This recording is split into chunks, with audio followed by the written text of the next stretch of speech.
జెండా ఇంటి మీద కడితే పథకం ఉండదా? పసుపు జెండా మోసే కార్యకర్త ప్రాణముండదా? ఇది బిక్కు బిక్కుమంటూ బతికే ఆంధ్ర రాష్ట్రమా?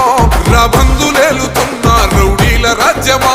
శిల పలక మీద పేరు మార్చితే తెలుగు గుండెలున్న చరిత మారదే. కడుపు నింపే క్యాంటీన్ను కూల్చితే నిరుపేద కడుపు కన్న మందదే.